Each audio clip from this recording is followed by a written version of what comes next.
Bonjour à tous. Au moment où Joe Biden fait une visite surprise à Kiev ce 20 février, au moment des 1 an à peu près du conflit ukrainien, l'opinion publique bascule vers la demande de paix, de désescalade, avec des revendications aussi sur la fin de l'envoi d'armes, l'image qui change de Zelensky, etc. Des manifs aussi en plus qui se multiplient contre l'OTAN, bon, pour la paix. Et nous allons parler de cela aujourd'hui dans cette vidéo parce que c'est extrêmement important face à des gouvernements qui deviennent fous ou qui sont dans des projets très machiavéliques et dangereux. Il est très important que les peuples se lèvent, se mettent debout et exigent la paix. Nous allons voir que c'est en train de se produire. Et justement en France aussi. En France aussi, ce dimanche 26 février, rendez-vous à 14h Paris, Port-Royal RER, pour la Marche nationale pour la paix, 2e édition. Ça va être gigantesque. Il y a un petit formulaire que vous pouvez remplir sous la vidéo en description pour nous dire je viens. Ça nous aide à organiser. C'est pas obligatoire de le remplir pour venir, mais enfin, c'est quand même mieux et vous pouvez le partager sur vos réseaux sociaux pour faire de la publicité à cet événement national qui va être immense. Si vous ne pouvez pas venir à Paris, il y aura sûrement des rassemblements près de chez vous devant une mairie. Contactez votre référent départemental des Patriotes ou allez voir sur le site des Patriotes en page d'accueil. Vous trouverez là-bas aussi un lien vers une page Facebook pour s'organiser pour le covoiturage pour venir à la marche nationale. C'est extrêmement important et vous allez voir que ce n'est pas qu'en France. Vous allez voir qu'on a aussi un sondage exclusif qui montre un basculement des opinions publiques en Europe et en France sur ce sujet-là. Et tant mieux, bien évidemment. Abonnez-vous à cette chaîne. Petit bouton en dessous, vous cliquez s'abonner, c'est gratuit, c'est instantané. C'est très important. Plus vous êtes abonné, plus les vidéos sont recommandées. Je vous le dis, je le répète à ceux qui découvrent les vidéos pour la première fois, parce qu'il faut qu'ils le sachent. C'est vraiment une petite bonne action qui ne coûte rien, qui prend un dixième de seconde. Grand merci à ceux qui se sont abonnés. Bienvenue aux nouveaux abonnés qui vont le faire dans quelques secondes, bien sûr. Je vous rappelle par ailleurs que dans le cadre de mon Tour de France de la Résistance, jeudi 2 mars, je suis le soir à Poitiers. Vous écrivez à référent86@les-patriotes.fr pour information et réservation. Allez, c'est parti. C'est parti, les peuples rejettent de plus en plus le bellicisme et se détournent du zelenskisme, ce qu'on pourrait appeler comme ça, c'est-à-dire cette espèce de fascination devant Zelensky à vouloir tout lui donner au prix de prospérité, bien sûr, et au prix de la paix. Et les peuples choisissent de plus en plus la paix. Je le disais justement, c'est intéressant au moment de cette visite surprise du président américain Joe Biden à Kiev, là, ce 20 février. Il y a des sondages frappants, une augmentation massive des manifestations dans le monde, y compris en France. Et vous allez voir que le sondage, on va commencer par cela, concerne aussi la France. Alors c'est très sérieux, c'est un sondage choc qui a été fait dans différents pays européens avec une grande enquête publiée dans le Figaro ce 20 février. Le titre « Ukraine, les opinions européennes divisées sur l'aide militaire ». Mais vous allez voir que c'est plus intéressant que cela. Alors c'est un sondage de l'Institut de sondage IFOP qui a été fait pour la Fondation Jean Jaurès et pour le Figaro. Avec une progression générale parce qu'on a des rappels et parfois massives des idées de paix. D'abord, les bonnes opinions concernant l'Ukraine sont en baisse partout. Or, ce n'est pas concernant le peuple. Vous comprenez bien ce que ça veut dire. Ça veut dire, derrière ces bonnes opinions de l'Ukraine, ça veut dire bonnes opinions pour le soutien inconditionnel à ce régime de Zelensky. En moins d'1 an, en France, l'image de ce pays a baissé de 18 points. En moins d'1 an, parce que la dernière fois, ça avait été fin mars. Donc, vous voyez, en moins de 11 mois. Passant de 82, c'était très élevé, à 64% aujourd'hui, malgré la très forte propagande. En Allemagne, la baisse est encore plus massive, c'est passé de 86 à 61% aujourd'hui. En Italie, de 80 à 62%. En Pologne, même en Pologne, ça a baissé de 12 points. C'est plus élevé parce que vous connaissez le tropisme historique de la Pologne contre la Russie. Mais enfin, c'est passé de 91 à 79, moins 12 quand même. Et je le répète, malgré une propagande uniforme, unanime, massive, à la radio, à la télé, dans les journaux, etc. Ce qui est très intéressant aussi, c'est qu'il y a une baisse de soutien aux sanctions anti-russes, qui est peut-être moins marquée, mais qui est réelle et qui est partout. Pourquoi ? Parce que les peuples se rendent compte de plus en plus qu'elles n'apportent évidemment pas la paix là-bas, mais apportent beaucoup de problèmes et de misère ici. Alors en France, le soutien est passé de 72 à 67%. La baisse est là, mais elle est moins marquée qu'en Italie, où c'est passé de 80 à 65%. En Allemagne, de 80 à 62%. En fait, la France étant moins dépendante que l'Italie ou l'Allemagne au gaz russe, il est un peu normal que ce soit un peu moins marqué en France, parce que les Italiens et les Allemands l'ont subi beaucoup plus brutalement encore que nous. Mais ça baisse quand même. Et l'IFOP note, je cite, c'est repris dans l'article du Figaro, que la baisse est plus forte dans les catégories populaires dont le pouvoir d'achat est le plus affecté par l'inflation. Concernant le soutien aux livraisons d'armes au régime de Zelensky, alors là, la baisse est beaucoup plus massive et elle est franche partout. Le soutien devient à peine majoritaire. Alors, aux Pays-Bas, il est plus élevé, 67%, mais il est en baisse. Espagne, il n'y a plus que 60% de soutien. France, il n'y a plus que 54% de soutien, et c'est une baisse de 11 points.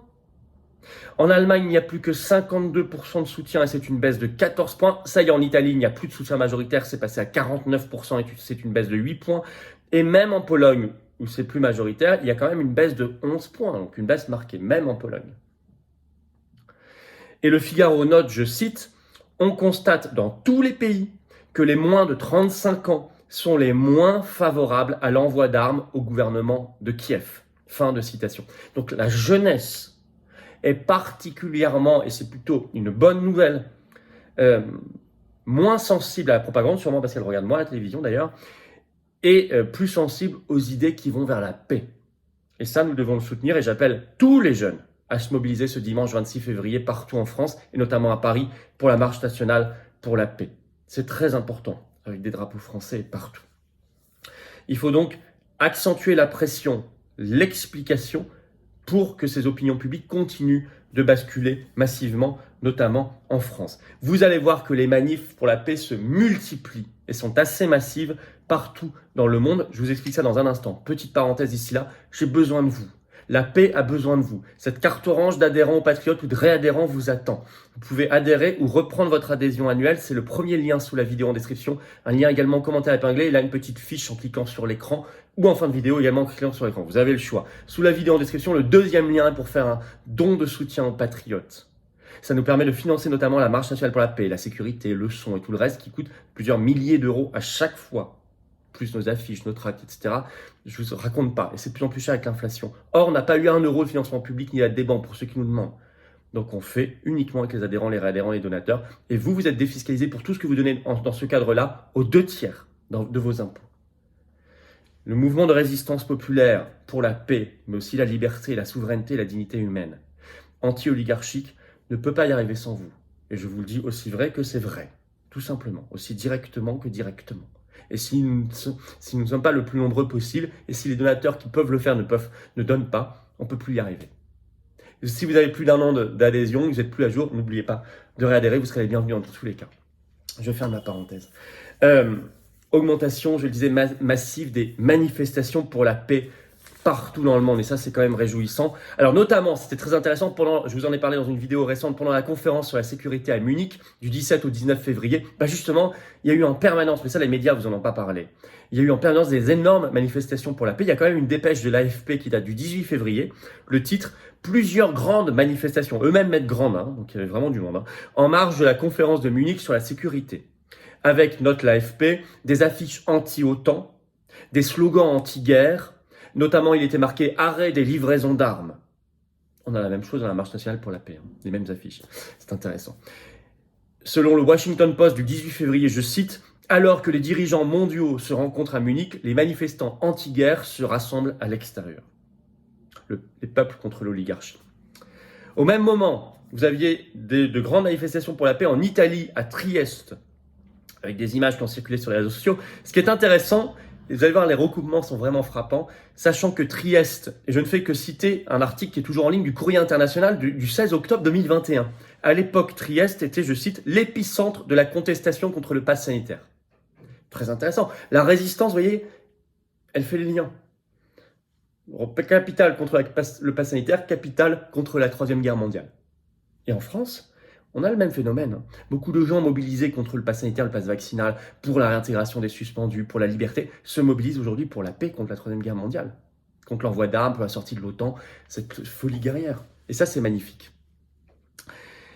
Aux États-Unis, ça c'est très intéressant, un mouvement qui prend énormément d'ampleur, qui s'appelle Rage Against the War Machine, et qui est un mouvement de paix anti-OTAN aux États-Unis. et qui a organisé par exemple une grande manifestation à Washington, une grande marche pour la paix, même nom qu'en France, que ce que nous organisons. Le 19 février, c'était. Et selon la presse américaine, notamment, l'organisatrice a donné une interview qui s'appelle donc Tara Reid, a donné une interview à Fox News, à Tucker Carlson, célèbre journaliste de Fox News, sur cette manifestation. Et la presse dit, des Américains, je cite, un marche contre l'OTAN qui fournit des armes à Kiev, avec un grand rassemblement et je cite, des milliers de personnes prêtes à marcher vers la Maison-Blanche pour exiger la paix en Ukraine et la fin du financement militaire américain pour Kiev. Et la presse a noté que c'était le plus grand rassemblement pour la paix aux États-Unis depuis la guerre d'Irak de 2003, donc depuis 20 ans. Il faut que ce soit pareil dimanche 26 février à Paris en France, le plus grand. Il y avait notamment des élus, dont le sénateur Ron Paul, qui est un vrai résistant aux États-Unis. Alors ça, tout ça est extrêmement intéressant, vous voyez. Ça, on aura tous ça dimanche sur nos vestes, sur nos manteaux partout. Alors en conclusion, écoutez, la France doit être au rendez-vous, elle le sera. Très gros succès de notre première marche nationale pour la paix. Allez voir la vidéo qu'on a faite qui est sur cette chaîne, c'était le 12 février dernier, on a fait un compte rendu, un reportage, vous verrez plein d'images, il y avait vraiment beaucoup plus de monde que les dernières manifestations, c'était impressionnant. Ce sera un encore plus gros succès pour la deuxième édition, ce dimanche 26 février, 14h, Port-Royal, RER, on ira jusqu'au Palais Royal avec des drapeaux français. Venez très nombreux, organisez-vous en covoiturage, il y a un groupe Facebook en lien en première page du site des Patriotes, et en dessous il y a un petit formulaire si vous voulez venir, remplissez-le pour nous aider à organiser, vous n'êtes pas obligé de le remplir, vous pouvez venir quand même dans tous les cas et ramener du monde, mais si vous le remplissez, ça prend 10 secondes, ça nous aide, je vous avoue. Par ailleurs, on voit que les peuples mettent, ça y est, les gouvernements et l'oligarchie sous surveillance, qu'il y a un éveil, il y a un vrai éveil, il y a une vraie prise de conscience sur les risques de troisième guerre mondiale. Et ça c'est très intéressant, il faut accentuer le mouvement. Je le dis concernant la France, on doit faire pression aussi sur les parlementaires d'opposition pour qu'ils exigent l'application de l'article 35 de la Constitution sur le vote sur la guerre. Il faut que Macron arrête de faire dans le dos de la Constitution. S'il veut la guerre, qu'il aille devant le Parlement, qu'il respecte l'article 35, qu'il oblige à un vote, et comme ça tout le monde sera obligé de se positionner. Et on verra à visage découvert, parce que moi je vois beaucoup d'opposition avec des guillemets qui parlent pas beaucoup de ce sujet-là, ou qui n'ont pas beaucoup de courage. Si ce n'est toute l'opposition quasiment, qui ne dit pas grand-chose depuis le début, eh bien nous disons les choses aux patriotes et nous prenons nos responsabilités. Voilà ce que j'avais à vous dire. Vous connaissez le rendez-vous. Ce dimanche 26 février, 14h, Port-Royal, RER, Paris. Soyez là au rendez-vous. Et partout en France, si vous ne pouvez pas venir à Paris, allez en première page des Patriotes, vous verrez tous les rassemblements pour la paix. C'est souvent devant des mairies. Bravo aux référents, aux équipes et aux délégués qui organisent tout ça. Et évidemment, abonnez-vous à cette chaîne, petit bouton dessous, cette chaîne YouTube, vous cliquez, c'est instantané et c'est gratuit. Il suffit de s'abonner, hop, ça y est, les vidéos circulent mieux. Merci d'avance, bienvenue à ceux qui nous rejoignent sur cette chaîne. Et venez, apportez votre force, vos convictions, votre force d'âme et votre soutien et votre engagement aux patriotes. Un mouvement de paix, un mouvement de France libre, un mouvement de justice sociale, de liberté et d'indépendance. C'est ça les patriotes. Adhérer ou réadhérer, c'est le premier lien sous la vidéo en description, en commentaire épinglé également, et dans quelques secondes en cliquant sur votre écran. Faire un don de soutien, c'est le deuxième lien sous la vidéo en description. Ça permet de financer nos actions. Et les dons supérieurs à 500 €, d'abord tout est défiscalisé aux 2 tiers pour vous, vous récupérez les 2 tiers, y compris adhésion à adhésion, mais les dons supérieurs à 500 €, on a ajouté un service personnalisé pour vous, c'est expliqué sur le site des Patriotes. C'est assez grandiose, et tout ça, ça permet de financer nos actions n'ayant pas reçu un centime de financement public, rien. Et ça, c'est valable en métropole, outre-mer ou à l'étranger. Et en plus, quand vous êtes adhérent ou réadhérent, vous êtes mis en relation avec des gens qui pensent comme vous, près de chez vous. C'est quand même superbe. Bravo aux donateurs, aux réadhérents, bienvenue aux nouveaux adhérents patriotes, et vive la France.